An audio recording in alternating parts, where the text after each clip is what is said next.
Students जैसे ही connect होते हैं मुझे बता देंगे। Sir, you are good to go. मुझसे लिंक शेयर कर देंगे।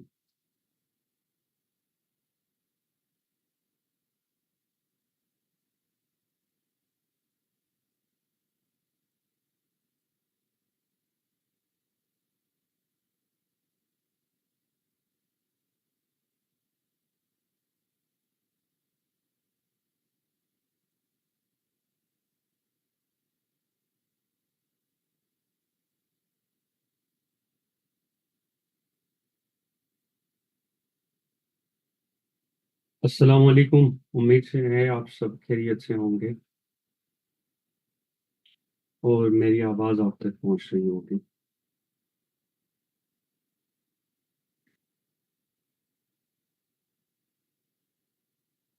एमपीटी उर्दू की थर्ड क्लास है, लास्ट क्लास। पहले की दो क्लासेस में हमने अज्जाए कलाम, इक़साम कलमा और जुमलों की साख्त, ये तीन अज्जा हमने पढ़े थे। मोहम्मद सदाकत, अभी मेरी बात हुई है, मैडम आपको शेयर कर देती हैं तीनों फाइल्स। आज मैं उनको भिजवा देता हूँ, वो आपके साथ शेयर कर देंगी, नो इशू। ठीक है, रिवाइज करवा देता हूँ एक दफ़ा एंड पे।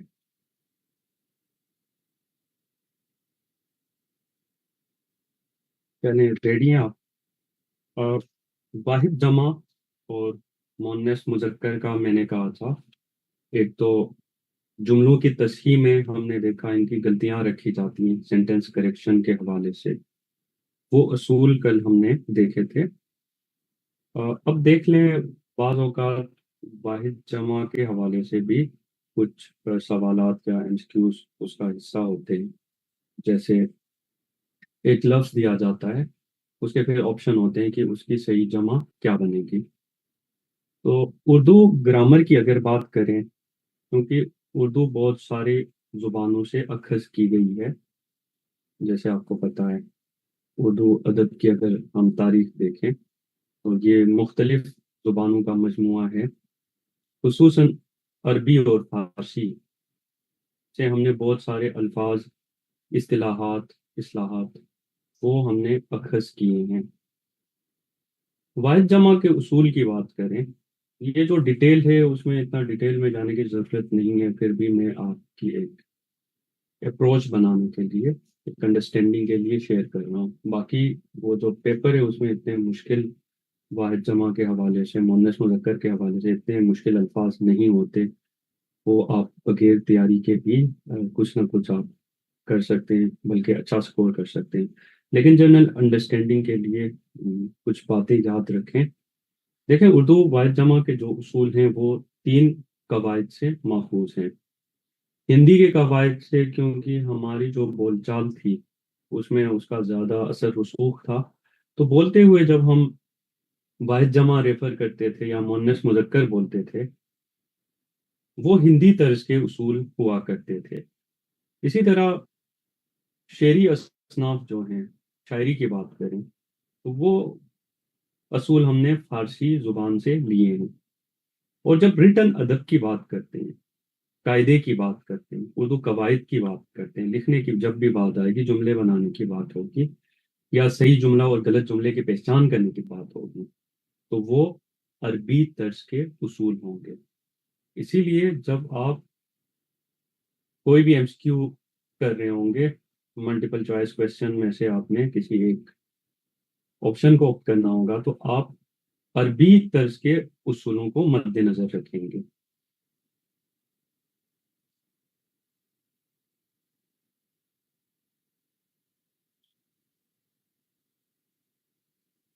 अब यहाँ एक मिसाल देखें। लुगत जो है, डिक्शनरी को कहते हैं उर्दू में लुगत।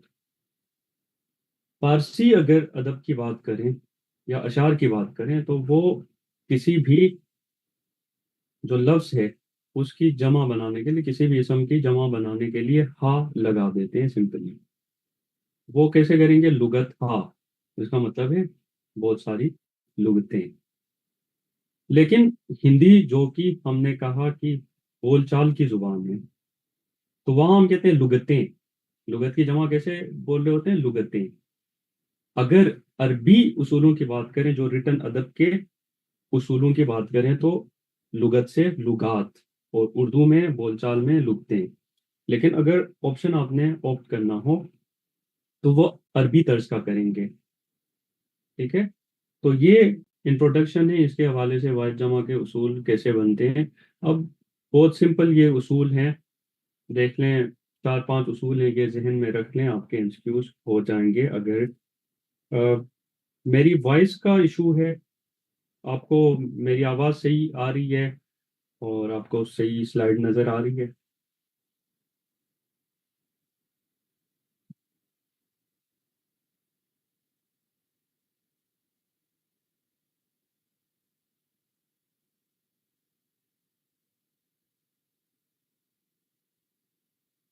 बताएं, आवाज़ का कोई इशू है या स्क्रीन का?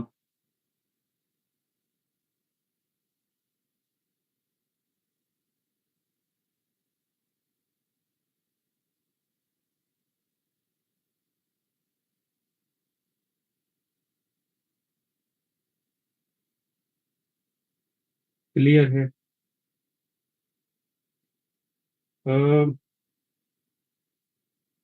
चार बी इसलिए क्योंकि हमने जो उसूल अ, बनाए कवायद के, तो वो हमने अरबी से इस्तार लिया। जैसे हमारी जो जुबान थी वो नई बनी थी, तो हमने कुछ ना कहीं किसी और जुबान से इस्तार लिया हुआ है। तो रिटन अदब, क्योंकि हमारी जो पाकिस्तानी अदब था उसमें मजहब का इन्फ्लुएंस ज़्यादा था, तो हमारे समाज से ताल्लुक़ रखने वाले अल्फाज, हमारी सकाफत से ताल्लुक़ रखने अल्फाज, वो ज़्यादातर अरबी ग्रामर से अखज़ हो रहे थे, नमाज सलात ज़कात रोज़ा से लेकर। तो फिर हमने रिटन अदब में भी वही उसूलों को रिवाज दी। सही है। अब देखें, ये मैंने एक टेबल बनाया है, जहां मैंने किस्म लिखा है वहां इसका मतलब है कि जो इसम होगा, क्योंकि वाहिद और जमा किन की बनती है? इस्मा की बनती है, इसमों की वाहिद जमा बनती है, चाहे वो बेजान इस्मा हो या जानदार इस्मा हो। ठीक है, तो यहाँ किस्म इसलिए लिखी है कि हम पहले देखेंगे कि लफ्ज मुजक्कर है, मोन्नस इसम है, या ऐसा लफ्ज है जो मुजक्कर मोन्नस दोनों के लिए इस्तेमाल होता है, या किसी कैफियत की बात हो रही है जैसे दर्द बुखार वगैरह। तो एक साइड में मैंने वो लिख दिया है। तो फिर दूसरी बात, उर्दू के यहाँ वाज जमा हो बनाते हुए आखिरी लफ्ज से पहचान करते हैं। फॉर एग्जाम्पल, हम कहते हैं कि अगर किसी मुजक्कर इसम के आखिर में ये लफ्ज आए, तो उसको हमने हजफ करके ये लगाने से हम उसकी जमा बना देते हैं। तो इसलिए हम लिखते हैं आखिरी लफ्ज, कि किसी भी मुजक्कर इसम हो या मोन्नस इसम हो, तो उसमें आखिरी लफ्ज की पहचान कैसे करते हैं, और फिर जमा बनाते हुए उसको कैसे तब्दील करते हैं। उसके बाद मैंने तब्दीली लिखी है कि क्या तब्दील करने से ये मुजक्कर इसम या मोन्नस इसम या इस्माए कैफियत जमा में तब्दील होंगे, और फिर उसकी मिसालें लिखी हैं। बहुत सिंपल है। वो मुजक्कर इस्मा, यानी वो मुजक्कर इसम जिनके आखिर में अलिफ हो या नून गुन्ना हो। जैसे लड़का है, आखिर में अलिफ है। इसी तरह ये बेजान जो इस्मा है, धुआं, नून गुन्ना है।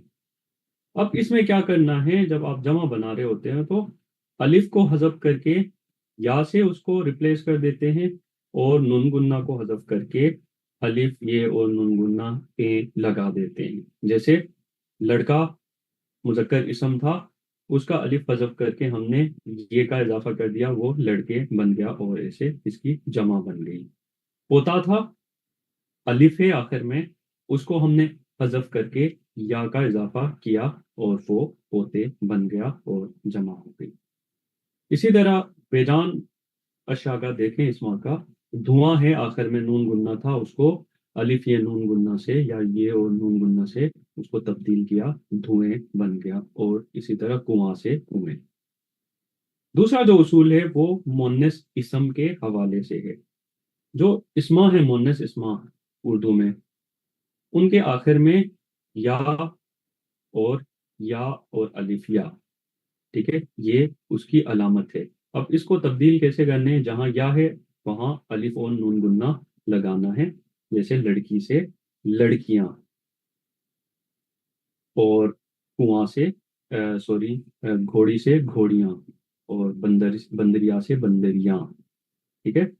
इसी तरह तीसरा उसूल जो है वो मुन्नस इस्म के हवाले से है। यानी हमने तो ऊपर बता दिया, मुज़क्कर इस्म के आखिर में अलिफ और नून गुन्ना होगा, उसको ये और अलिफ ये नून गुन्ना से रिप्लेस करके उसकी जमा बनानी है। मुन्नस इस्म के आखिर में या होगा, लेकिन कुछ ऐसे इस्मा हैं जिनके आखिर में अलामत नहीं होती, कोई अलामत नहीं होती।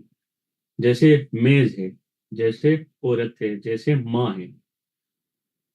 ऐसे इस्मा की जमा कैसे बनानी है? ऐसे इस्मा के आखिर में अलिफ ये नून गुन्ना या ये नून गुन्ना का इजाफा कर देते हैं जिसकी आखिरी कोई अलामत नहीं होती। जैसे मेज से मेजें, औरत से औरतें, और माँ से माएँ। इसी तरह कुछ ऐसे अल्फाज होते हैं जो यकसा मुजक्कर होते हैं, वो वाहिद में भी जमा में भी सेम रहते हैं, उनकी जमा नहीं बनाते। जैसे मर्द, लड्डू वगैरह। चार मर्द आए, एक मर्द आया, चार लड्डू खाए, एक लड्डू खाया। इसी तरह इस्माए कैफियत हैं, जैसे दर्द, बुखार वगैरह, इनकी जमा नहीं आती।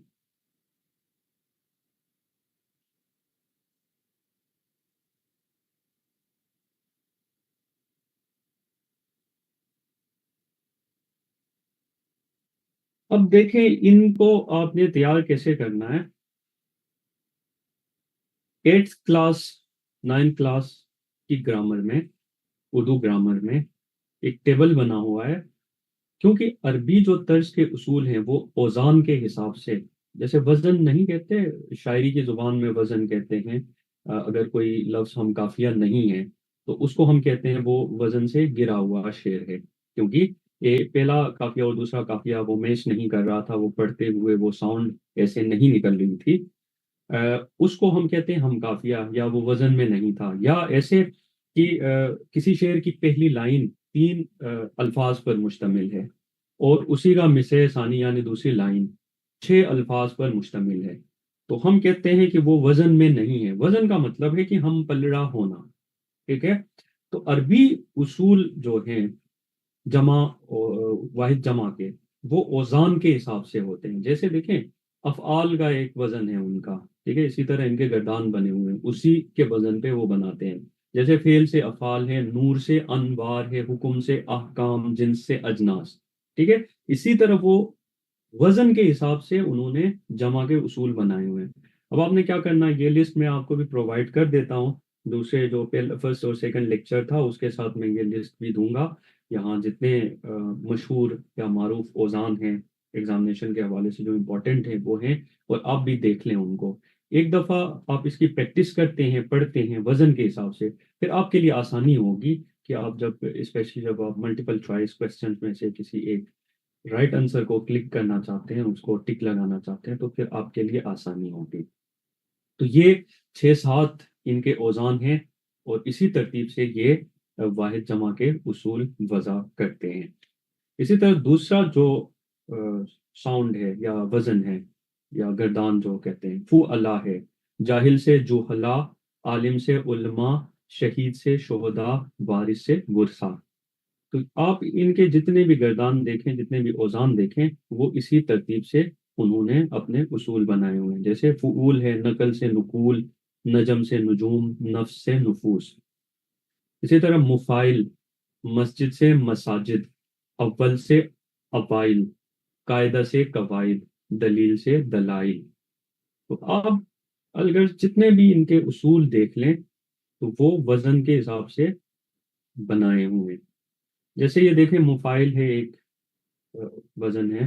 तस्वीर से तस्वीर, तकलीफ से तकालीफ, तफसीर से तफासिर, तजवीज से तजावीज। तो एक तो ऊपर जो मैंने ये कवायद बताए इनको मद्देनजर रखें। दूसरा, ये औजान आप यहाँ से भी मैंने जितने इंपॉर्टेंट थे वो मैंने यहाँ इन नोट्स में लिख दिए हैं।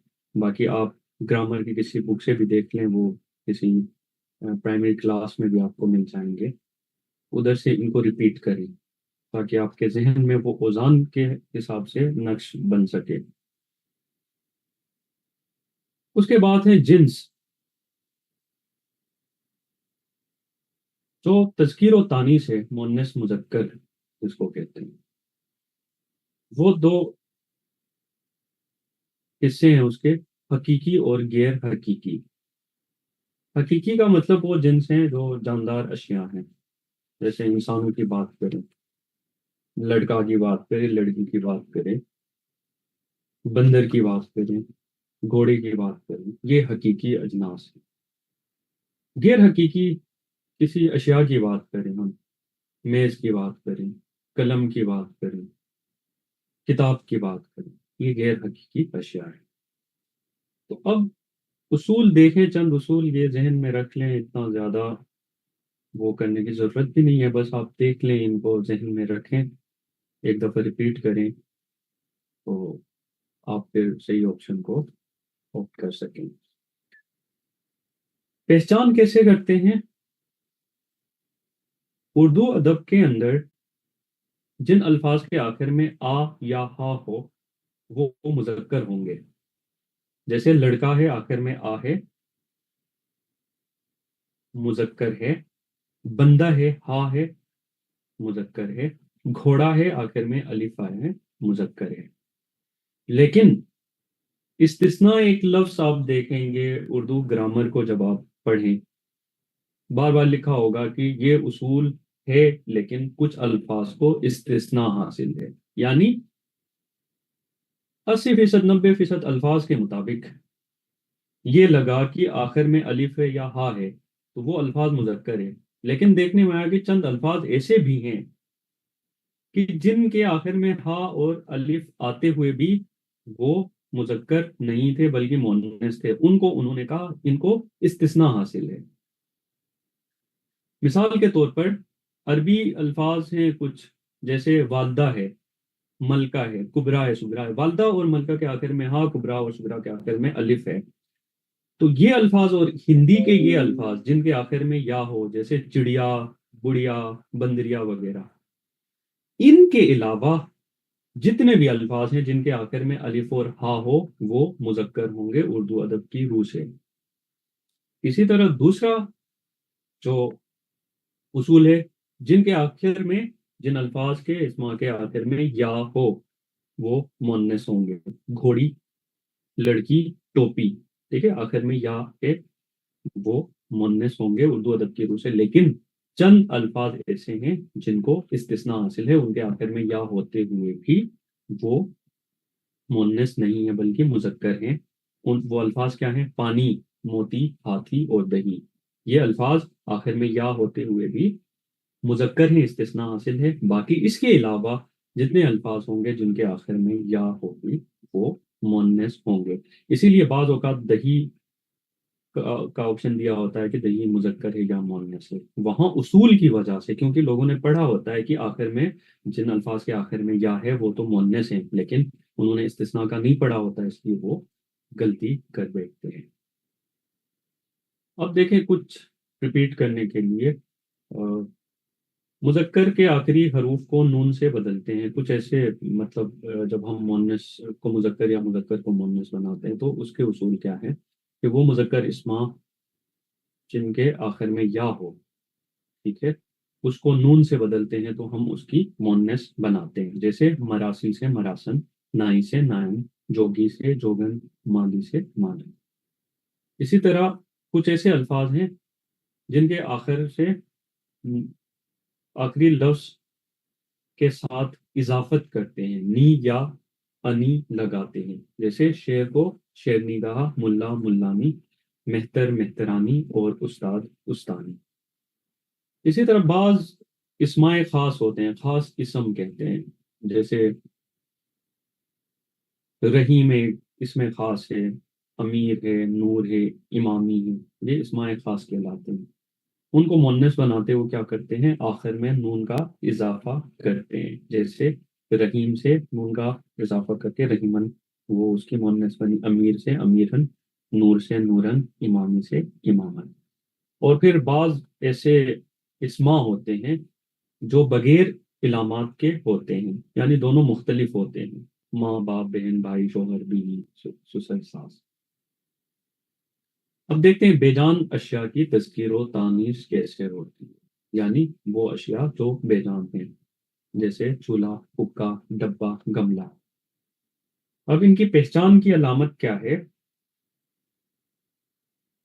जिन अस्मा, उर्दू अदब में जिन अस्मा के आखिर में आ या हा होती है वो मुजक्कर होते हैं। जैसे हमने जानदार अशिया की बात की, लड़का, बंदा, ठीक है, आखिर में आ और हा है, वो भी मुजक्कर थे, लेकिन चंद अल्फाज को इस्तिस्ना हासिल था। इसी तरह बेजान अशिया में भी वो अशिया जिनके आखिर में अलिफ और हा हो, वो मुजक्कर होते हैं, जैसे चूल्हा, हुक्का, डब्बा, गमला। लेकिन चंद अल्फाज को इस्तिस्ना हासिल है, जैसे पुड़िया, डबिया, हिंदी के ये अल्फाज, और अरबी के चंद अल्फाज, हया, रिजा, खता, दुआ। ये मुअन्नस है। इसके अलावा जितने भी अल्फाज हैं जिनके आखिर में अलिफ और हा हो, वो मुजक्कर होंगे। उसके बाद इस्माए कैफियत के आखिर में ता हो तो मुअन्नस होते हैं। इस्माए कैफियत का मतलब है कि आप अपनी कोई कैफियत बयान करें, जैसे दर्द की बात की, बुखार की बात की, आपको निदामत है, पशेमानी है, आप रिफत पे हैं, आप मुशक्कत कर रहे हैं, ये इस्माए कैफियत कहलाते हैं। तो ये हमेशा मुअन्नस होंगे, मुअन्नस इस्तेमाल होंगे। लेकिन चंद अल्फाज को इस्तिस्ना हासिल है, जैसे रायत, शरबत और नेमत। इसके अलावा जितने इस्माए कैफियत हैं वो मुअन्नस होंगे। जैसे कल बताया था, आवाज़ों के नकूल जो हैं वो मुअन्नस होते हैं, इसके बारे में हमने डिस्कस किया। और जुबानों के नाम जो हैं वो अमूमन मुअन्नस होंगे, जैसे अंग्रेजी, फारसी, उर्दू वगैरह। ठीक है, तो ये इतना आपने याद रखना है। नोट्स भी लेके उनसे भी दोबारा पढ़ें, और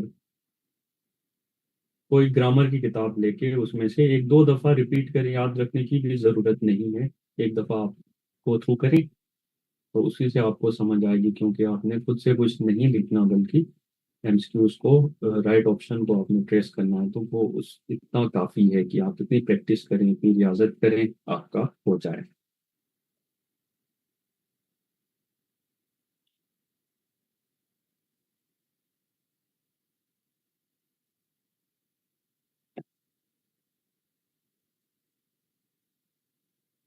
स्क्रीन मैंने चेंज कर दी है, आपके वहाँ चेंज हो गई है?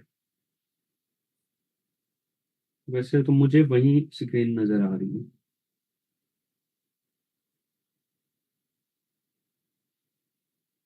है। नोट्स मिल जाएंगे आपको, यहाँ से मिल जाएंगे, ना मिले तो क्लास के एंड पे मैं आपको एक लिंक शेयर कर देता हूँ, वहाँ से भी आपको सारे ये नोट्स वगैरह मिल जाएंगे। मैंने स्क्रीन चेंज कर दी है, आपके सामने स्क्रीन चेंज होती हुई नजर आएगी।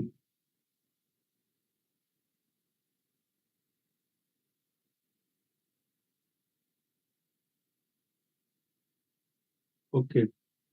उसके अलावा हमारे सिलेबस में था मुतजात और मुतरादिफ अल्फाज। मुतरादिफ और मुतजाद अल्फाज। मुतरादिफ और मुतजाद अल्फाज कौन से होते हैं, आप बताएं।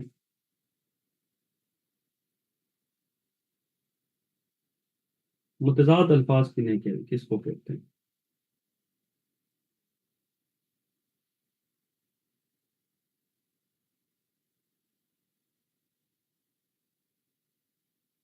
मुतजाद कौन से अल्फाज होते हैं?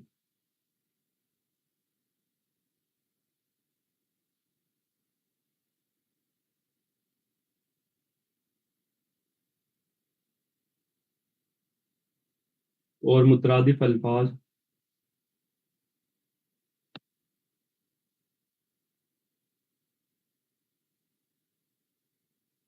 ओके, उसे सही कहा आपने। यस, ठीक है, मुतजाद होते हैं अपोजिट, और मुतरादिफ क्या होते हैं? देखें, बाज औकात बाज अल्फाज मानों के लिहाज से एक दूसरे के उलट होते हैं, जैसे आग और पानी है, ठीक है, ये मुतजाद अल्फाज कहलाते हैं। और जो हम माना होते हैं, ठीक है, उनका स्ट्रक्चर हैयत चेंज होती है, उनकी प्रोनाउंसिएशन चेंज है, बोलते हुए हम अलग बोलते हैं, लेकिन माना के एतबार से वो एक सेम होते हैं, उनकी मीनिंग सेम होती है, उनको हम मुतरादिफ कहते हैं। ठीक है। इसके लिए क्या है, एक ऑप्शन दिया जाएगा कि आप इसका मिसाल के तौर पर आग की मुतरादिफ क्या है, उसमें नीचे मुख्तलिफ ऑप्शन होंगे। पानी, ठीक है, आतिश, वगैरह वगैरह, तीन चार ऑप्शंस होंगे, उसमें से आपने फिर उसका मुतरादिफ बताना है या मुतजाद बताना है। ये बहुत सिंपल होते हैं, फिर भी आप एक दफ़ा इस लिस्ट को पढ़ें, यहाँ मैंने नोट्स में इनको शामिल किया है। जैसे आग पानी है, असल का नकल इत्तेफाक का इख्तिलाफ, ये जितने अल्फाज हैं वो इतने मुश्किल नहीं हैं। आप ये जितनी भी लिस्ट है वो मैं आपको प्रोवाइड कर दूंगा, ये आपने एक दफ़ा देखना है।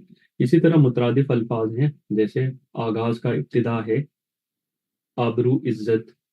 कम व बेश ही इन तमाम जितने अल्फाज हैं ये कंपाइल किए गए हैं, जो इम्पोर्टेंट लफ्ज हैं जिनके मुतरादिफात आपने याद करने हैं, उनमें कम व बेश एक दो ही ऐसे अल्फाज होंगे जो आपको नहीं पता होंगे, वरना आप बोलचाल में हम, क्योंकि कौमी जुबान है, हम रिपीट करते रहते हैं, हमें ज़्यादातर का पता होता है, लेकिन एक आध हो सकता है वो मिस हो जाए, इसलिए ज़रूरी है कि आप एक दफ़ा इनको रिपीट कर दें।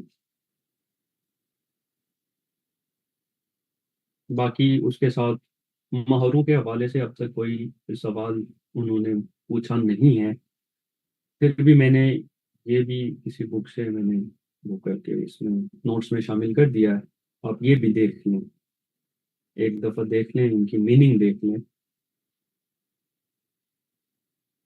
मुतरादिफ मुतजाद के हवाले से वो आप खुद देख लें। और जो आखिरी टॉपिक था वो तर्जुमों के हवाले से है।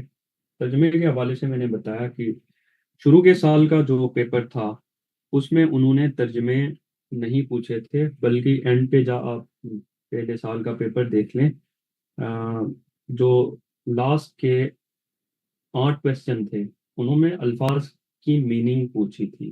ठीक है ना, उन्होंने जुमले नहीं बनाए थे या जुमलों के एमसीक्यूज नहीं बनाए थे, उन्होंने दफ्तरी उर्दू से, जो ऑफिशियल जो उर्दू है उसके हवाले से, जैसे उन्होंने एक्टिंग प्रेसिडेंट का पूछा था, उन्होंने अंग्रेजी में लिखा था एक्टिंग प्रेसिडेंट को क्या कहते हैं, उर्दू में क्या कहते हैं। फिर उन्होंने आरजी सदर, ठीक है, और कायम मकाम सदर, इस तरह के ऑप्शन रखे थे, उसमें से आपने बताना था कि ये भी तर्जुमा ही उन्होंने उस तर्जुमे में शामिल किया था, उस जुज में शामिल किया था। इसी तरह फिर इकोनॉमी लफ्ज का उर्दू मुतबादिल पूछा था कि अगर अंग्रेजी में ये लफ्ज इकोनॉमी है तो उसको उर्दू में हम मुआश कहेंगे, मैशियत कहेंगे, इक्तिसाद कहेंगे या इक्तिसादी कहेंगे, क्या होगा। इसी तरह फिर उन्होंने कुछ ऑफिशियल वर्ड्स पूछे थे, जैसे ऑफिस मेमोरेंडम को उर्दू में क्या कहेंगे। इसी तरह उन्होंने एक जगह कहा था बराए तामील, ठीक है, तामील, हुक्म की तामील करना, बराए तामील, उन्होंने कहा था इसका दुरुस्त तर्जमा क्या होगा।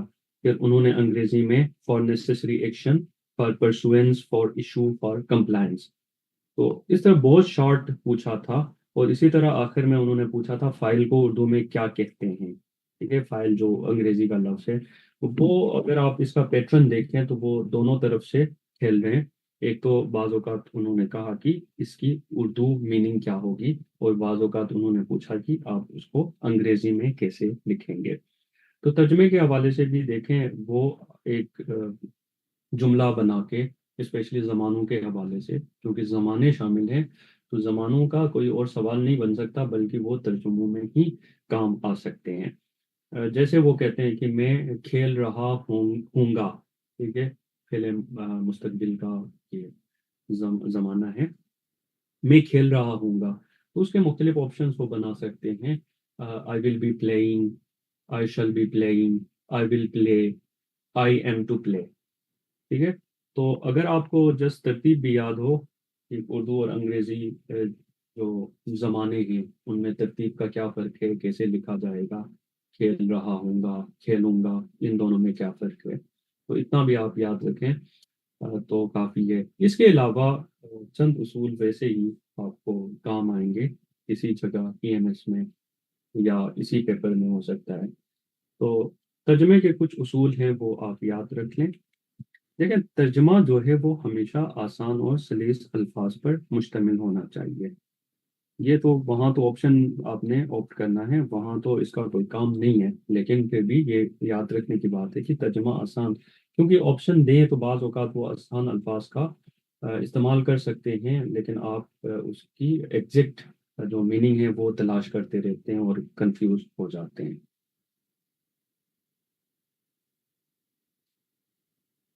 अ, गनी ये वैसे तो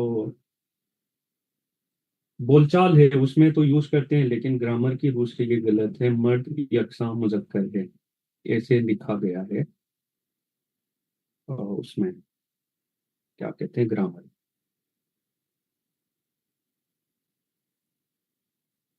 तो तर्जमा हमेशा आसान होता है। फिर जुमलों को मुख्तसर जुमलों में तकसीम करें, ये भी आपका मैटर नहीं है।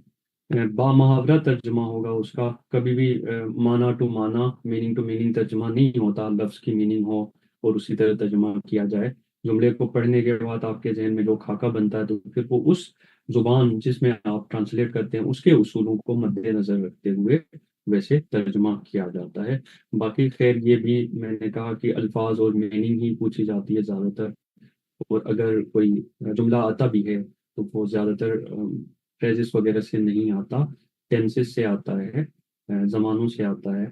बाकी दफ्तरी उर्दू के हवाले से भी मैं मुझे अगेन याद करवा दें, वो मैं आपको दफ्तरी उर्दू के हवाले से जितने इम्पोर्टेंट वर्ड्स मीनिंग्स हैं वो मैंने लिखे हैं, वो भी मैं इसी पीडीएफ का हिस्सा बना के आपको भिजवा देता हूँ। तो ये हमारा टोटल था सिलेबस। रिपीट करवाना है तो बता दें, मैं एक दफ़ा रिवाइज करवा दूं, या आपने कुछ पूछना है, कोई सवाल पेपर के हवाले से, ऑप्शंस के हवाले से, वो फिर आप पूछ सकते हैं।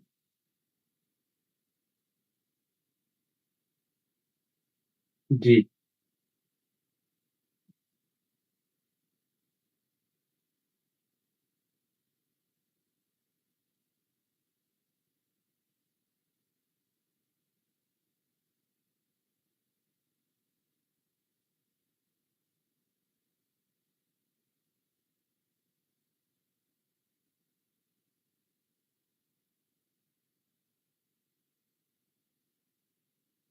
जी जी, ये यमुना सेंटेंस दिए होंगे या उर्दू में या अंग्रेजी में, नीचे चार ऑप्शंस होंगे, फिर वही तरतीब रखी जाएगी और उसमें से एक को ऑप्ट करना।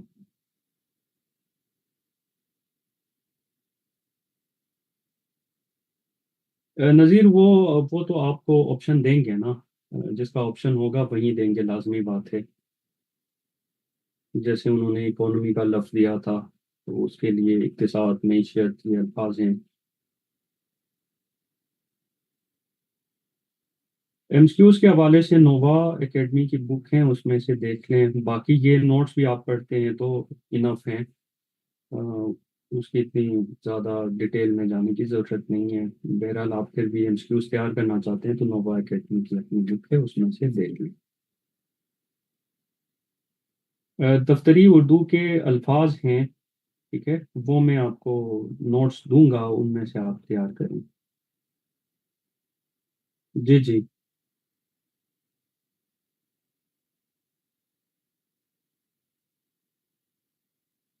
एमपीटी में 20 मार्क्स का उर्दू का पोर्शन है। नेगेटिव मार्किंग नहीं होती।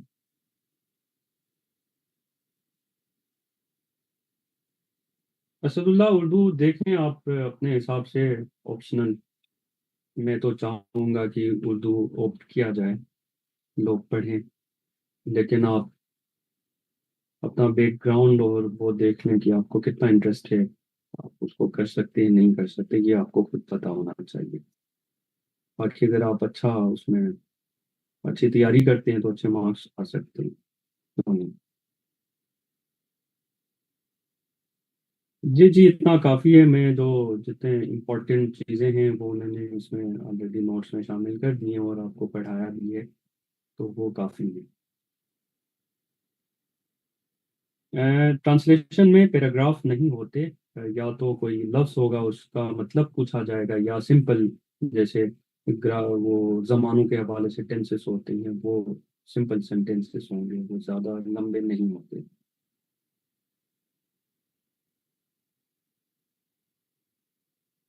जी जी, यही करना है 20 नंबर के लिए, ये भी काफ़ी है, कम्प्रिहेंसिव है। पोइट्स वगैरह के नाम नहीं पूछे जाते। नोट्स सारे मिल जाएंगे। आरिफ, इंशाल्लाह वहाँ भी आसान लगेगा। बस ये आप जब तक पेपर नहीं होता, ये नोट्स रख के ना आप इनको रिपीट करते रहें। ज़्यादा तैयारी की भी जरूरत नहीं है, बस पढ़ते रहें। ट्रांसलेशन बाज औकात सेंटेंसेस पूछे जाते हैं या अल्फाज की मीनिंग पूछी जाती है। मैं एमपीटी की तो ऑनलाइन ही क्लास लेता हूँ। इन कैंपस क्लास लेता था मैं जब मैं वतन में था। आजकल दूर हूँ तो ऑनलाइन ही क्लास ले रहा हूँ।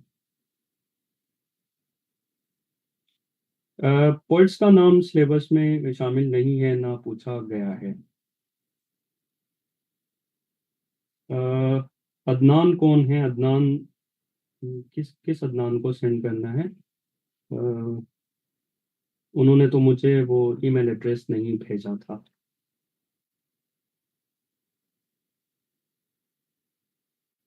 जी जी, मैं ट्रांसलेशन प्रोवाइड कर दूंगा नोट्स में।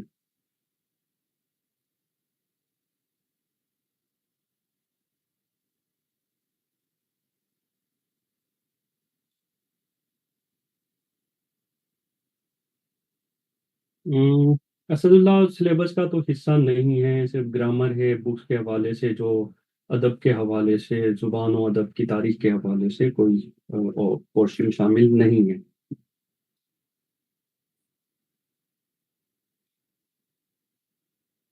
उर्दू अदब शामिल नहीं है हिस्सा, हसन।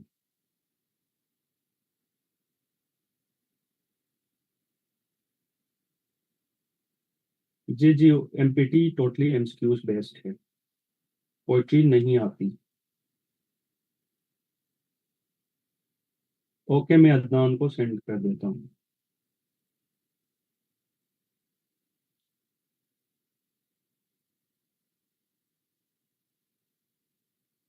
अ, किस पीएमएस की बात करें? पीएमएस पंजाब या बलूचिस्तान?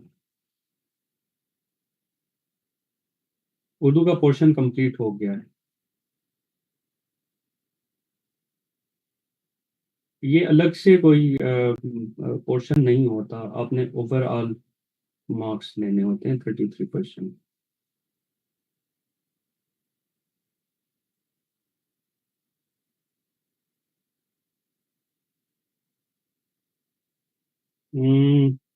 शेरी इस्तिलाहात में से कुछ पूछा नहीं जाता।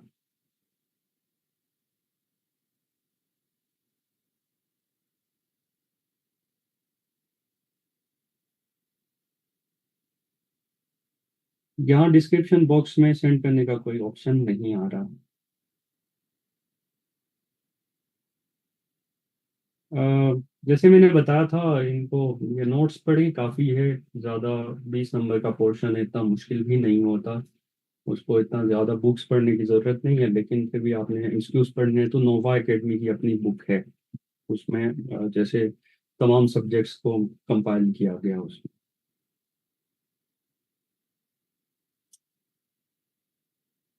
मेरे पास किसी ग्रुप का लिंक नहीं है।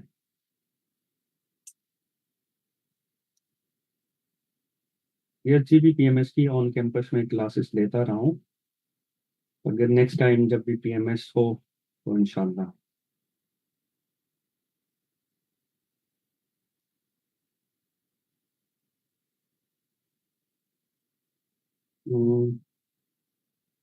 ट्रांसलेशन के हवाले से जितने इम्पोर्टेंट रूल्स हैं या वर्ड मीनिंग्स हैं वो मैंने कंपाइल कर दिया, मैं आपको सेंड कर देता हूँ, वो देख लीजिए।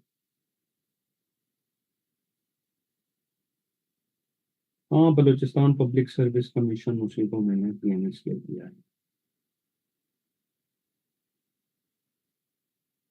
जी भी पीएमएस की रिपोजिशन आई थी एफपीएससी को, लेकिन कुछ इश्यूज थे इसलिए वो रिवर्ट हो गई है। जैसे जीबी से दोबारा वो रिवाइज होके आती है तो एडवर्टाइज हो जाएंगे।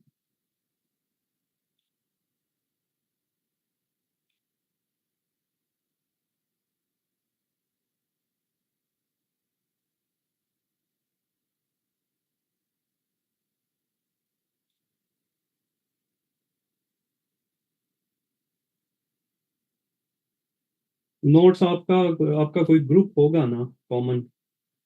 कोई मुझे अपना ईमेल एड्रेस शेयर कर दे, मैं उनको भिजवा देता हूँ। परेशानी खत्म होगी आप लोगों की।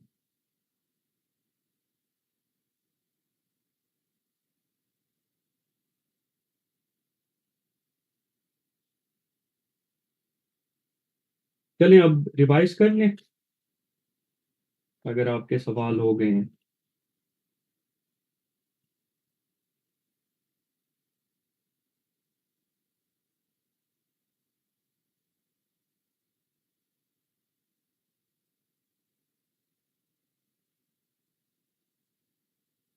तो ये मैंने सारा कवर किया हुआ है, मॉडल पेपर्स भी देखे हैं, नोट्स में से देख लेना।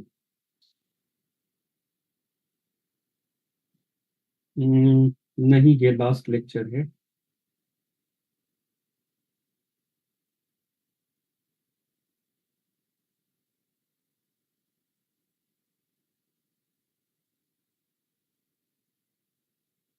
अदनान, मुझे नहीं मिल रहा, आप कहाँ शेयर कर रहे हैं?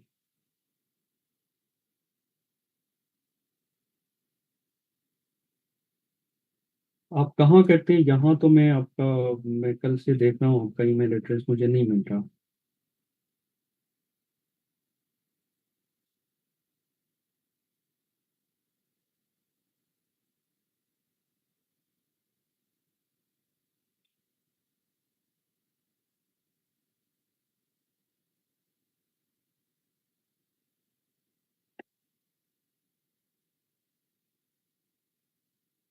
टाइम टेबल में गलती से लिखा होगा, वो चेंज हो जाएगा, डोंट वरी।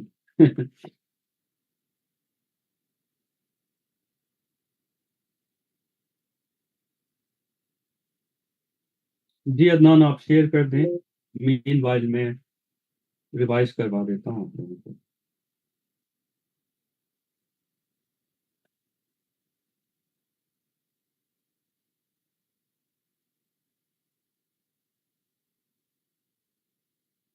ओके, मैं अदनान को शेयर कर देता हूँ।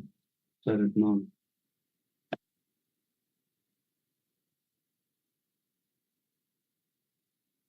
जी जी, सारा शेयर कर दूंगा, जितने भी इम्पोर्टेंट नोट्स हैं, जितनी भी इम्पोर्टेंट चीज़ें हैं, तो एक ही नोट्स।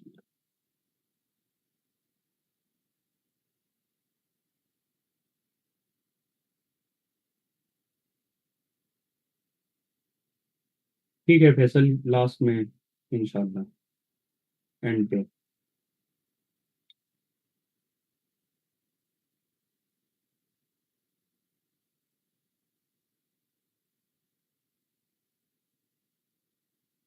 मैं रिवीजन करने लगा हूँ। नो रुमूज औकाफ वगैरह के हवाले से नहीं है, जो सिलेबस है उसी में से क्वेश्चंस बनते हैं। 20 मार्क्स के लिए वो क्या क्या बनाए। मैंने स्लाइड शेयर कर दी है, अगर आपके क्वेश्चंस खत्म हुए हैं वक्ती तौर पे तो देख लें।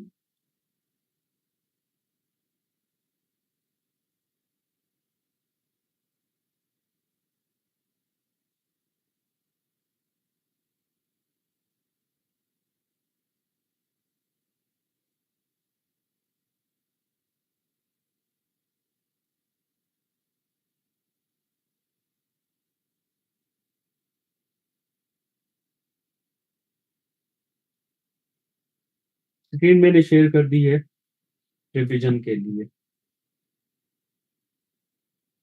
एक दफा जितनी इंपॉर्टेंट चीजें हैं जहन में रखने के लिए वो देख लें। नोट्स की फिक्र ना करें, वो एंड पे डिस्कस करते हैं। आपको मटेरियल पहुंचा दिया जाएगा, डोंट वरी। बस आप मेरे साथ मेरा साथ दें, ये रिपीट करते हैं, रिवाइज करते हैं, ताकि एक साथ आपको अंदाजा हो जाए चीजें किस तरह लेके चल रही। ठीक है, मैं लिंक शेयर कर देता हूँ।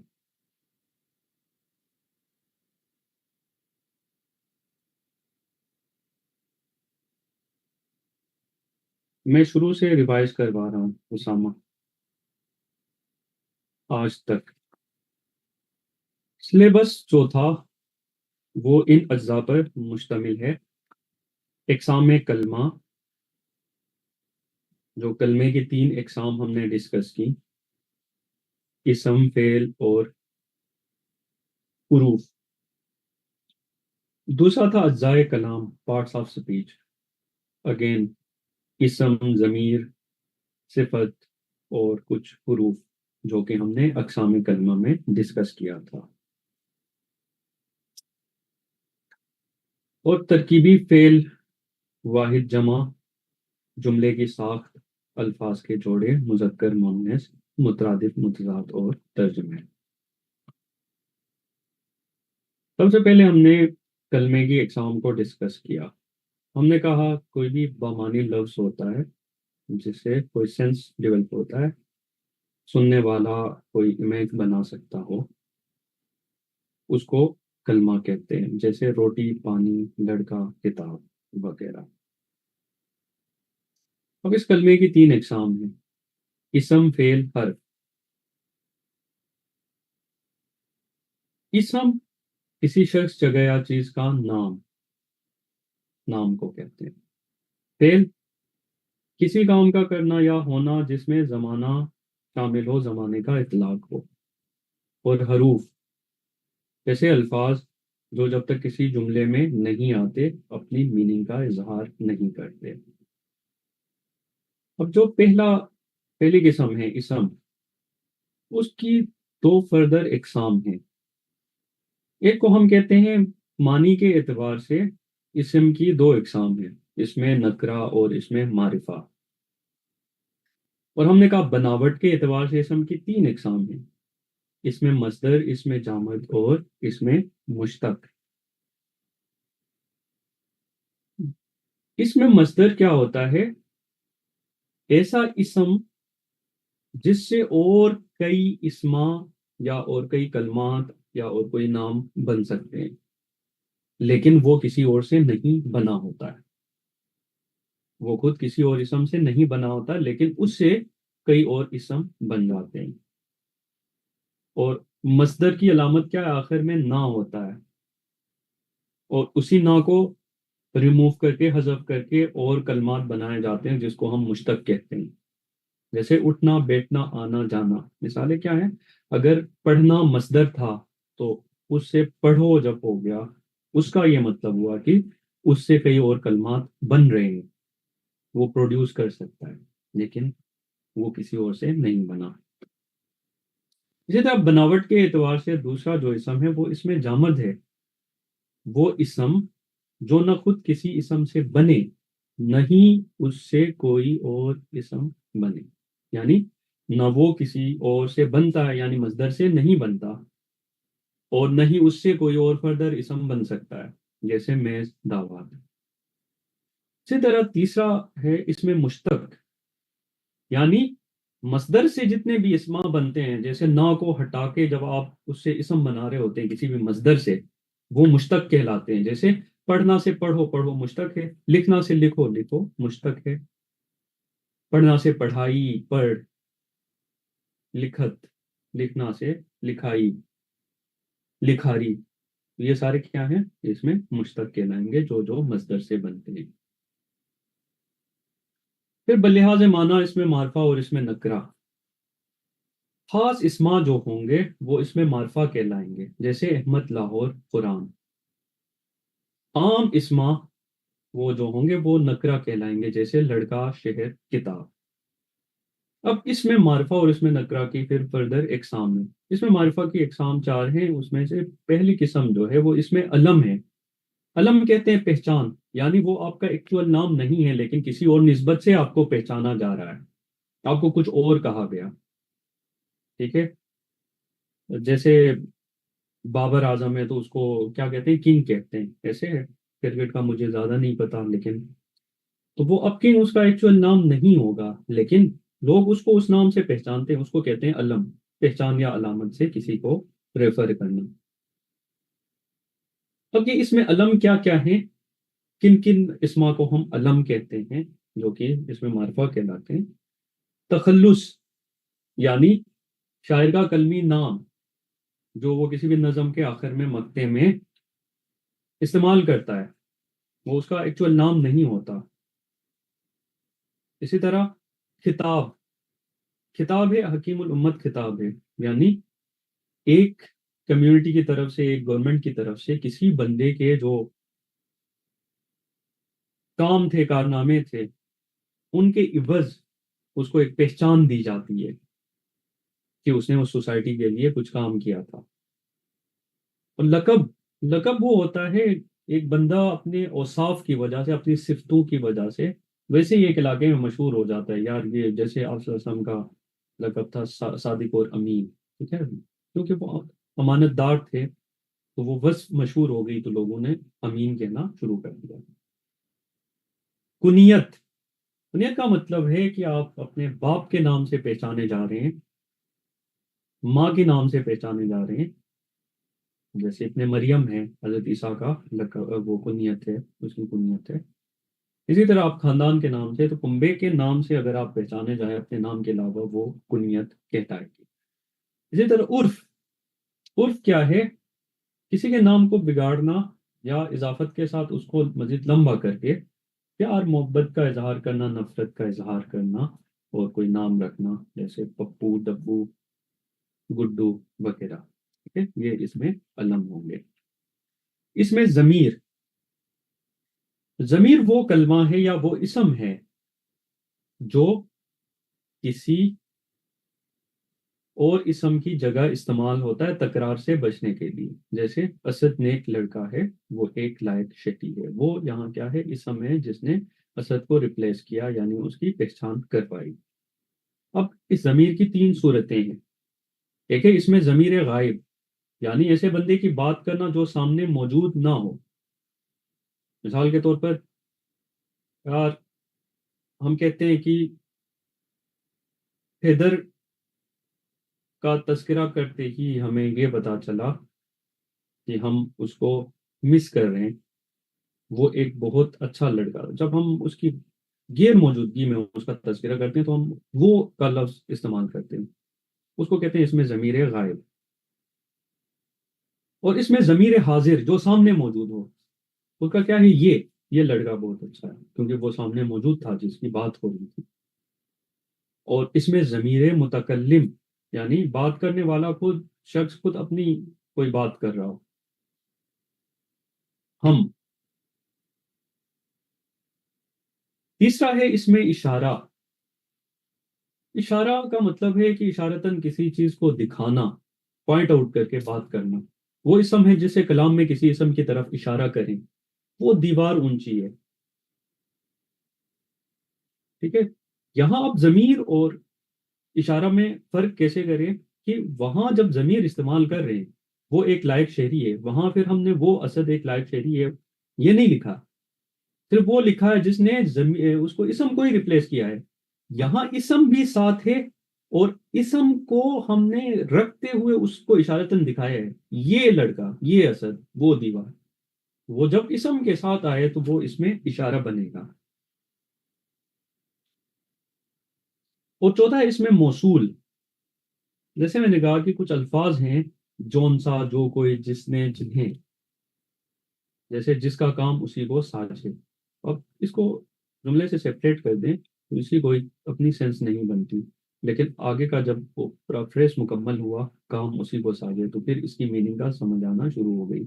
तो ये जिसका, जोन सा, जो, कोई, जिन्हें, ये इसमें मौसूल कहलाते हैं। नकरा की इकसाम।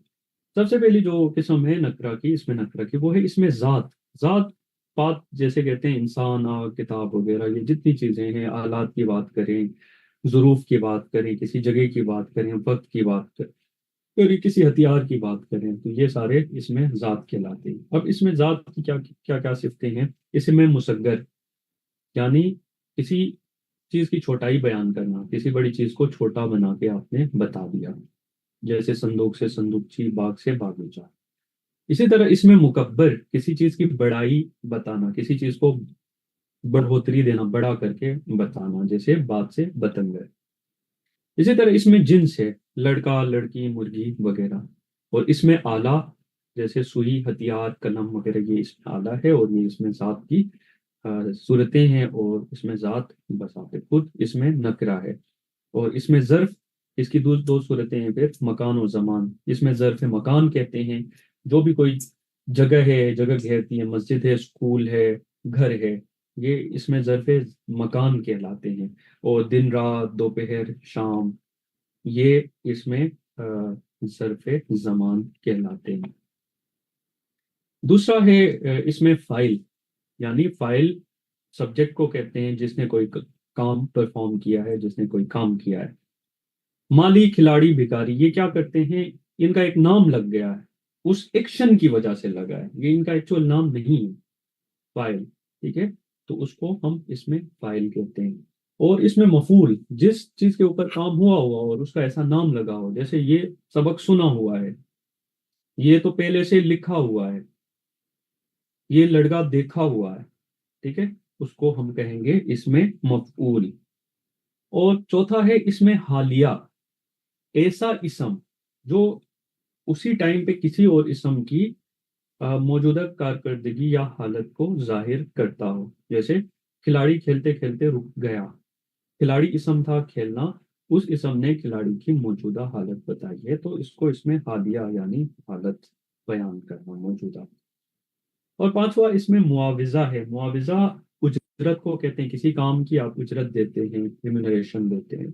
सिलाई, धुलाई, लिखाई, ठीक है, इस कपड़े की सिलाई क्या है, तो इसका मतलब ये पूछ रहे होते हैं कि आप कितना कितने पैसे लेंगे जो आपने इसकी सिलाई की है, धुलाई क्या होगी, इसकी लिखाई कितनी लेंगे, वगैरह। तो इनको इसमें मुआविजा कहते हैं, क्योंकि वो मुआविजे की वजह से वो नाम लगे हैं, ठीक है, आपने काम करवाया, देना था, उसकी वजह से वो नाम लगे हैं, तो उनको इसमें मुआविजा कहते हैं। आखिरी किस्म है इसकी नकरा की, इसमें सिफ्त, खूबी, खुशखुशियत और तारीफ बयान करना, बहादुर, निडर, बेलोस, वफादार वगैरह। सिफत के कुछ दर्जे हैं। सिफत ज़ाती कहते हैं, मौसूफ यानी जिसकी तारीफ बयान की गई हो, उसकी एक ज़ाती सिफत होती है। अहमद एक अच्छा खिलाड़ी है, या एक अच्छा शायर है, गालिब एक अच्छा शायर है। अब उसकी कंपैरिजन नहीं करवा रहे हैं, वो सिफत बहुत सारे लोगों के अंदर मशहूर नहीं है कि जिसकी कंपैरिजन कर पाए। हमने कहा मौसूफ की अपनी ज़ाती तारीफ है, उसको कहते हैं सिफत ज़ाती। वो हर इंसान में एक होती है, घर में भी मुख्तलिफ बहन भाइयों की मुख्तलिफ सिफतें ज़ाती होती है। कोई पढ़ाई में अच्छा होता है, कोई रोने में अच्छा होता है, कोई लड़ने में अच्छा होता है, कोई मतलब किसी और स्किल में। तो दूसरा है सिफत तफजीली, यानी यहाँ फजीलत के एतबार से सिफत बयान करना। फजीलत का मतलब है कि कौन किससे अच्छा। तो इसकी तीन डिग्रीज हैं। तफजील नफसी, यानी एक बंदे की फजीलत बयान कर दी, उसकी तारीफ बयान की, लेकिन उसको कंपेयर नहीं कर पाया, जैसे ये देखें मिसाल अहमद हसीन है। और फिर तफजील बाज, यानी दो बंदों की कंपैरिजन करवा दी, हैदर अहमद से हसीन है। और फिर तफजील कुल, यानी एक बंदे को कुल से निस्बत दी, कुल से फजीलत दी, अली सबसे हसीन है। इसी तरह तीसरी जो वो है सिफत निस्बती, यानी हमेशा दो इसमा होते हैं, उनके माबेन जो निस्बत होता है, वो या तो कोई हरूफ हैं जो उनकी निस्बत जाहिर करते हैं, या फिर सिफत के जरिए उसको जाहिर किया जाता है, उसको कहते हैं सिफत निस्बती। जैसे देखें पाकिस्तानी अदाकार मशहूर हैं या पाकिस्तानी क्रिकेटर मशहूर हैं, तो इसका मतलब है कि किसी और इसम की निस्बत से उसकी तारीफ बयान कर रहे होते हैं। या यहाँ हमने अदाकार की तारीफ की है बनिस्बत पाकिस्तान, या पाकिस्तान की तारीफ की है बहैसियत अदाकार। और चौथा है सिफत अददी, अदद के एतबार से किसी की तारीफ करना। वो एक नंबर का निकम्मा है, वो 10 दर्जे 10 क्लासें पढ़ा हुआ है, वो तीसरी फेल है, वो 12वीं फेल है। ठीक है, तो अब एक बंदे की ना एदाद से आप तारीफ बयान कर रहे हैं। शाह इसमें मुसग्गर का मतलब है कि किसी चीज की छोटाई बयान करना। एक लफ्ज बड़ा, जैसे अदा करते हुए बाग, मतलब एक बड़े चीज की, बड़े शे की तस्वुर आ रही थी, लेकिन आपने ना उसकी छोटाई बयान कर दी, छोटा कर दिया, बागीचा।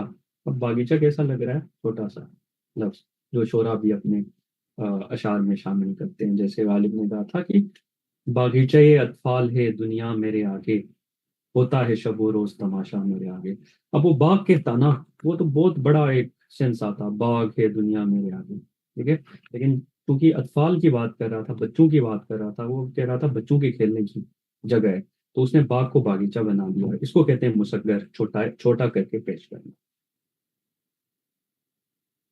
और फिर पांचवी जो किस्म है वो इसकी है, या दर्जा कह लें, सिफत मिकदारी, मिकदार के एतबार से, क्वांटिटी। जैसे ज्यादा, कम, थोड़ा, तेज, वो ज्यादा होशियार है, वो कम चालाक है, वगैरह। जब कम ज्यादा इस तरह मिकदार से किसी की सिफत बयान करते हैं तो वो सिफत मिकदारी कहलाता है।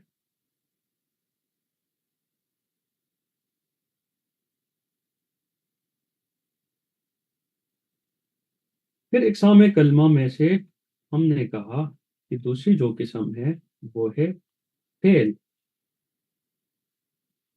फेल किसी काम का करना, जैसे खत लिखना, या किसी काम का होना, जैसे पढ़ा गया, मगर जिसमें जमाने का ताल्लुक पाया जाए। मैंने बारहा कहा है, रिपीटेडली कहा है, उसमें गलती मत करना कि सिर्फ मजदर हो। जैसे खाना, खाना तो मजदर था ना, इसम है, वो तो इसमें मजदर है, वो तो फेल नहीं है, लेकिन हमें क्या लग रहा होता है कि वो फेल है। अब फेल कब बनेगा उर्दू के अंदर? जब उसके अंदर जमाना पाया जाएगा। एहसन खत लिखेगा, लिखना फेल नहीं है, लिखना तो मजदर है। आखिर में ना के अलामत होना कौन सा इसम होता है? मजदर होता है। तो फेल कब बनेगा? जब आप जमाने को शामिल करेंगे। अहमद खत लिख रहा था, अहमद खत लिखता है, अहमद ने खत लिखा है, अहमद खत लिखेगा, फिर जाके ये फेल बनता है। तो ऐसा कोई काम जिसका करना या होने का इजहार हो और उसमें जमाने का ताल्लुक पाया जाए, उसको कहते हैं फेल। अब फेल की मुख्तलिफ इकसाम है।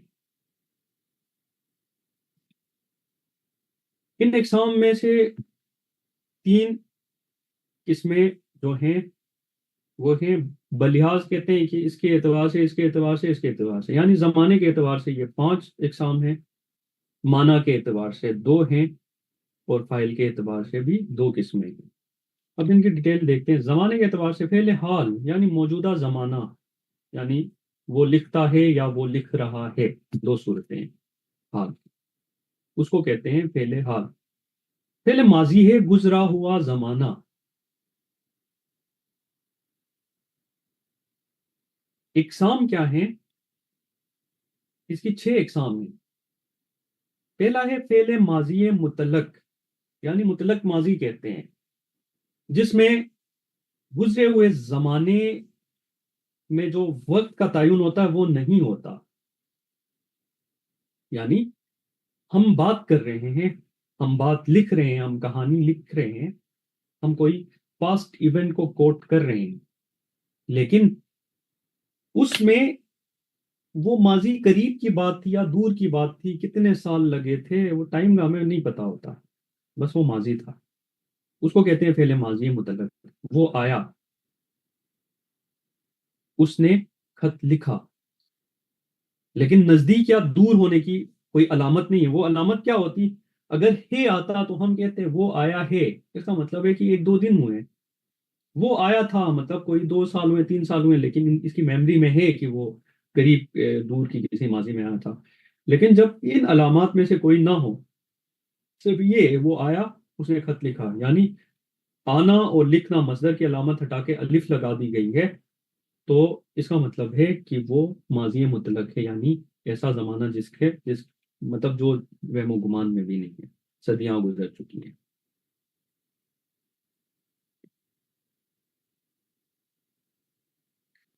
दो है फेल माजी करीब, यानी नजदीक का गुजरा हुआ जमाना जिसकी पहचान है आखिर में है जुमले के आखिर में उसने लिखा है। जब ये देखो, लिखा है, ठीक है, वो क्या है, फेल माजी करीब है, यानी करीब करीब माजी में कुछ हुआ है।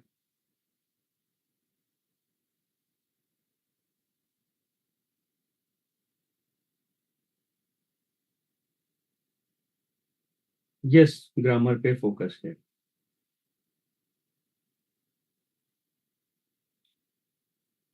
है ना, जमाना है, उसने खत लिखा है, ये पहले माजी करीब है।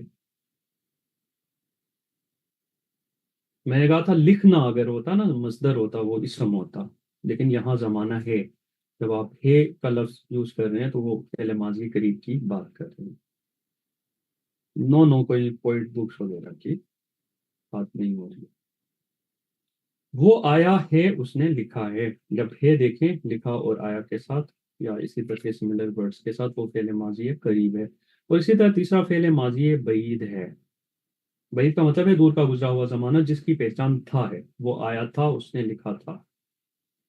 ठीक है, जैसे उसने कहा था मुझको खिलाओ हलाल रिज्क, नफरत है इसलिए मुझे रिश्वत से आज भी। तो कहा था क्या है, पहले माजी है बईद, यानी दूर का गुजरा हुआ जमाना।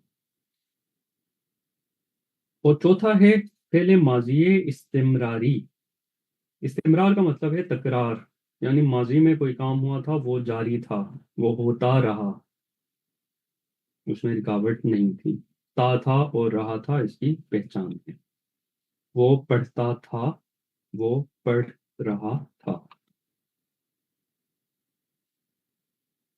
और फेले मुजारे वो फेल है जिसमें हाल और मुस्तकबिल दोनों पाए जाएं, इसमें भी कोई पहचान नहीं होती आखिर में।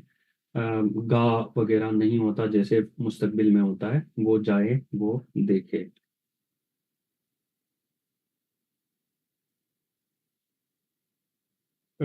अतार मस्दर होगा, अगर वो इसम है तो उसमें मस्दर होना चाहिए, यानी ना, ना आखिर में ना की अलामत होगी, उसके अलावा वो अ, जमाने होंगे। इसी तरह फेले अमर है हुक्म देना, देखो सुनो लिखो। और फेले नहीं, मत बैठो ना जाओ वगैरह। उसके बाद बलिहाज माना, माना के एतबार से दो ये इसमें है इसकी, पहले लाजिम और पहले मुतादी। लाजिम वो फेल है जो सिर्फ फाइल को चाहिए। सुहेल बैठा, एहसन आया, यहाँ बैठा और आया पहले लाजिम है क्योंकि उसकी निस्बत सिर्फ फाइल के साथ है, यहाँ मफूल नहीं है, उसको हम पहले लाजिम कहेंगे। और फेल मुतद्दी का मतलब है कि फाइल के अलावा मफूल को भी जो चाहिए। एहसन ने खत लिखा, यहाँ का लिखना जो है वो मुतद्दी है क्योंकि इसके जुमले में एहसन यानी फाइल और खत मफूल दोनों मौजूद थे। इसी तरह बलिहाज फाइल, फाइल के एतबार से दो किस्में हैं, फेल मारूफ और फेल मजहूल। फेल मारूफ ऐसा फेल होता है जिसके फाइल का हमें पता होता है, करने वाले का पता होता है। हमजा ने किताब पढ़ी, यहाँ पढ़ी जो है या पढ़ा जो है वो फेल मारूफ है क्योंकि उसके काम करने वाले के उसके फाइल का हमें पता है। लेकिन दूसरी तरफ आप देखें किताब पढ़ी गई, यानी यहाँ पे जो फेल है वो फेल मजहूल है क्योंकि यहाँ फाइल का नहीं पता कि किसने वो किताब पढ़ी थी। इसके बाद अगलात की नोयत की बात की थी हमने, ठीक है।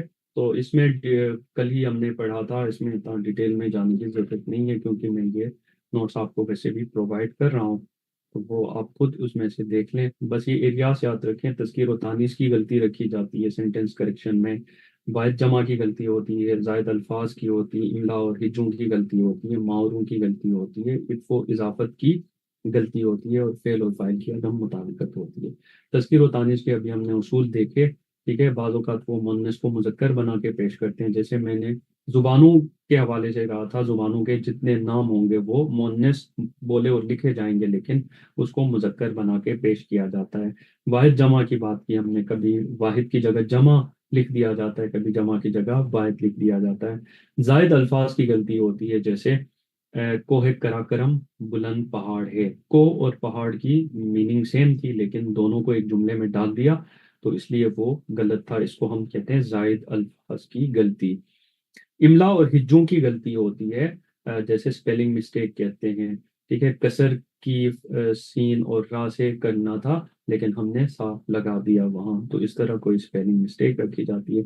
माहौरों की गलती है, माहौरों को रिवर्स करके लिखा जाता है, उसमें कोई लफ्ज माना लिख दिया जाता है वहां, उसको उसके स्ट्रक्चर को चेंज कर दिया जाता है। इसी तरह इत्फो इजाफत की गलती, जैसे हमने कहा वाह की जगह और लगा दिया, और की जगह व लगा दिया। और फेल और फाइल की अदम मुताबिकत, जैसे अगर काम करने वाला एक है, वाहिद इसम है, तो उसका फेल उसी हिसाब से होगा। लेकिन वो क्या किया जाता है कि जमा इसम की जगह वाहिद का फेल लगा दिया जाता है, वाहिद इसम की जगह जमा का फेल लगा दिया जाता है, उसका सिगा लगा दिया जाता है, तो उसमें अदम मुताबिकत आती है, यानी वो सूट नहीं कर रहा होता है। जैसे मैं कहता हूँ कि हम जा रहा हूँ।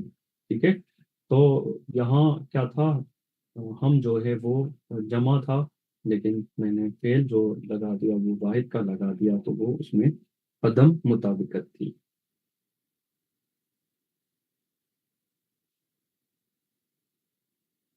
और हमने ये कुछ मुनफरिद उसूल पढ़े।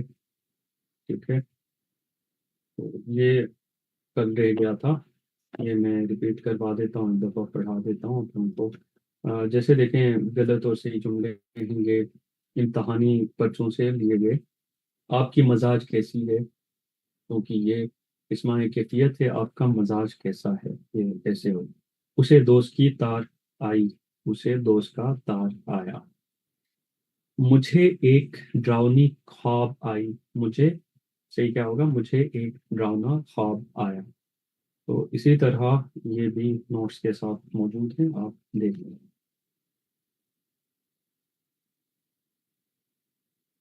तो बाकी आज जो पढ़ा उसको रिपीट करने की, रिवाइज करने की ज़रूरत है या नहीं है।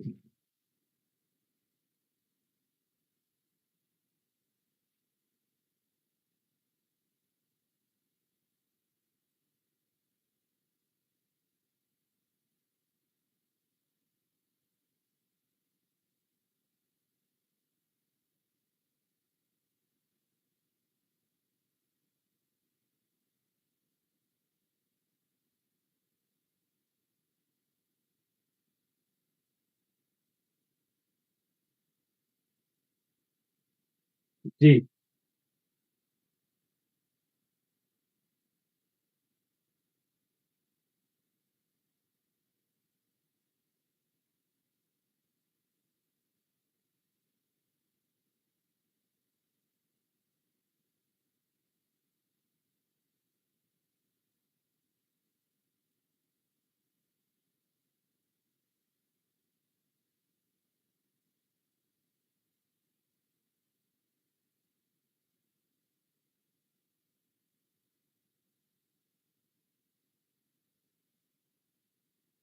आज का लेक्चर भी रिपीट करना है।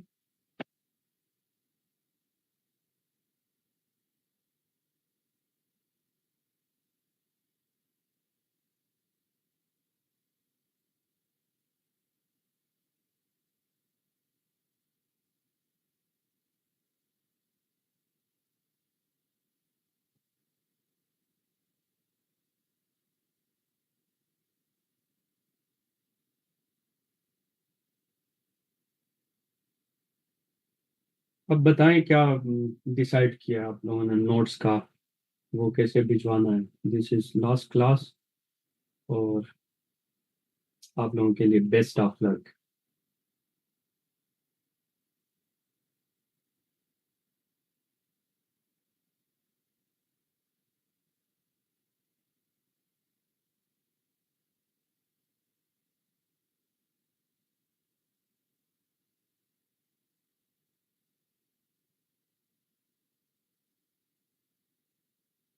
नोट्स भिजवा देता हूँ, एडमिन को भिजवा देता हूँ, वो आपको सेंड कर देती है।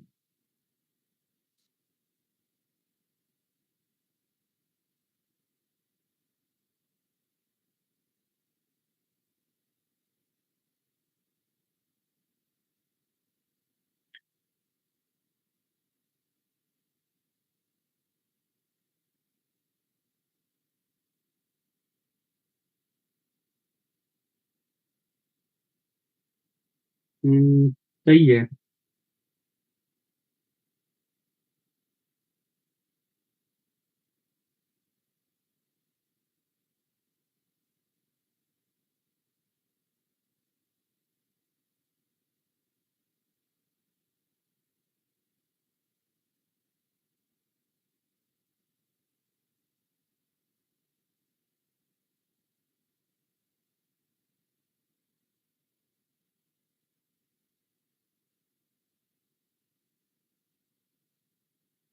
गूगल ड्राइव का तो लिंक नहीं है।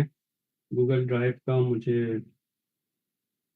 उसके लिंक उसका कैसे डेवलप करना है, आई डोंट नो। लेकिन मैं आपको रिकॉर्डेड लेक्चर्स का एक लिंक शेयर कर देता हूँ, उसमें से देख लेना डिटेल में।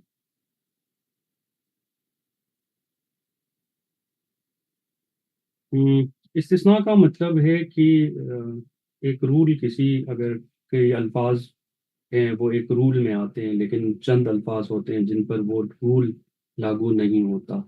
जैसे मैंने कहा था कि मुज़क्कर इस्मा जो है लड़का बंदा वगैरह, ठीक है, वो आखिर में या और हा होने की वजह से, अलिफ और हा होने की वजह से वो मुज़क्कर हैं। लेकिन बाज़ ऐसे भी अल्फाज हैं, जैसे मैंने कहा कुबरा सुगरा, वो आ होने के बावजूद भी अरबी के जो अल्फाज हैं वो मुअन्नस थे, तो उनको इस्तिस्ना हासिल था। मैंने ये बात की थी।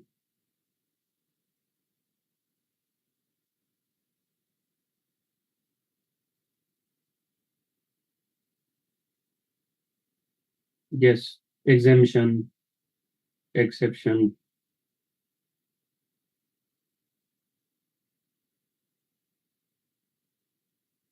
हम्म पानी दही वगैरह, क्योंकि हमने कहा था उर्दू ग्रामर में आखिर में जो इसमा में या आती है, जैसे लड़की, टोपी वगैरह, वो मुन्नस होते हैं, लेकिन दही पानी उनको एग्जेम्पशन या इस्तिस्ना हासिल था।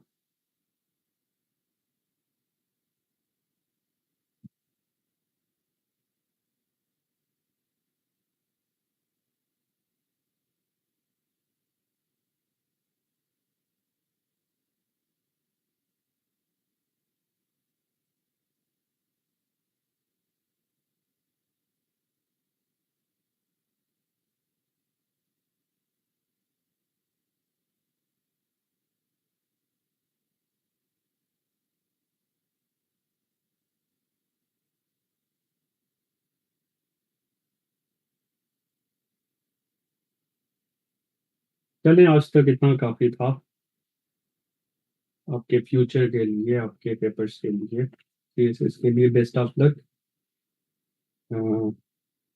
अदनान का ईमेल एड्रेस तो मुझे नहीं मिला, लेकिन मैं बहरहाल आप लोगों को किसी तरीके से नोट्स भिजवा देता हूँ।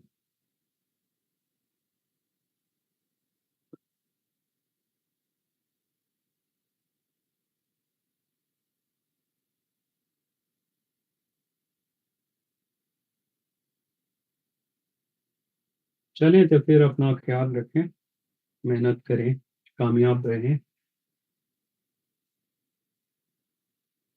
कुछ बने।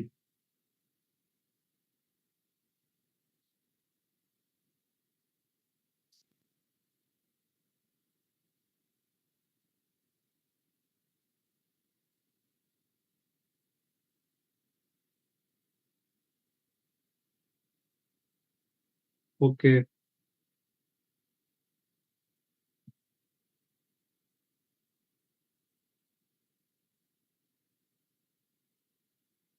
चलें, आप कर दें, आप सेंड कर दें अपना ईमेल, आरिफ।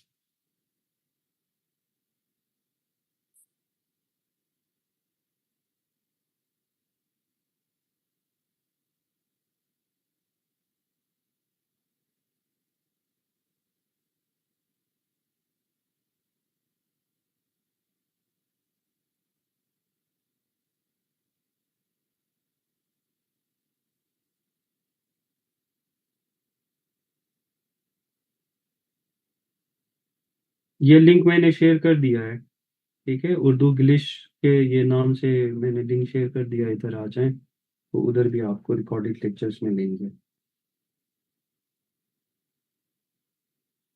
ये उर्दू ग्लिश के नाम से जो है आगे लिंक, तो उस पे आ जाएं तो उधर मिल जाएंगे। चले बच्चों, अपना ख्याल रखें, अल्लाह हाफिज, टेक केयर, खुश रहें, कामयाब रहें, इंशाल्लाह मुलाकात होती है।